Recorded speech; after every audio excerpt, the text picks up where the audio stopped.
அதான் பிச்சை எடுக்கனா கூட அதுக்கு ஒரு தகுதி வேணும். அது தகுதி இல்லாம நான் உங்ககிட்ட பிச்சை எடுக்கிறேன், என் பிள்ளைய காப்பாத்துக்க. ஒரு நாயை விட கேவலமா தோத்துறாங்க சார். ரொம்ப கஷ்டமா இருக்கு இந்த தமிழ்நாட்டுல. பேர் உமா மகேஸ்வரி. இது என் குழந்தை ஜனமித்ரா. நான் கடலூர் டிஸ்ட்ரிக்ட்ல இருந்து வரோம். பாப்பாவுக்கு SMA டைப் 2ஆல பாதிக்கப்பட்டிருக்காங்க. இதுக்கான மருந்து வெளிநாட்டுல இருந்தா வர வைக்கணுமா, அதுக்கான செலவு 9 கோடி ஆகும்னு சொல்லியிருக்காங்க. ஒரு மாசமா பாப்பாவுக்காக கிரவுட் ஃபண்ட் பண்ணிட்டு இருக்கோம். எங்களுக்கு அந்த ஒரு ஆதரவும் எங்களுக்கு சப்போர்ட்டும் கிடைக்கல.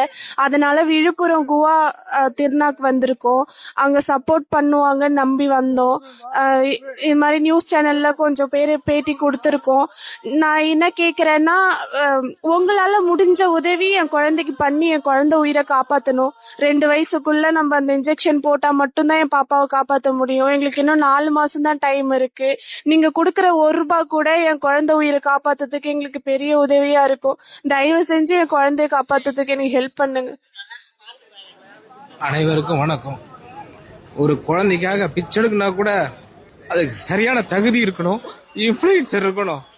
எங்களுக்கு யாருமே அது பண்ணல. இங்க 5 மணில இருந்து வெயிட் பண்ணோம், ஒருத்தவங்க கூட எனக்கு உதவி பண்ணல. நன்றி. நெய்வேலி பக்கத்துல ஒரு ஆய்பட்ட கிராமம். எங்களுக்கு அரசியல் சப்போர்ட்டோ மீடியா சப்போர்ட்டோ எதுவுமே கிடையாது. நாங்களாதான் வந்தோம். அதான் பிச்சை எடுக்கனா கூட அதுக்கு ஒரு தகுதி வேணும். அது தகுதி இல்லாம நான் உங்ககிட்ட பிச்சை எடுக்கிறேன், என் பிள்ளைய காப்பாத்துக்க.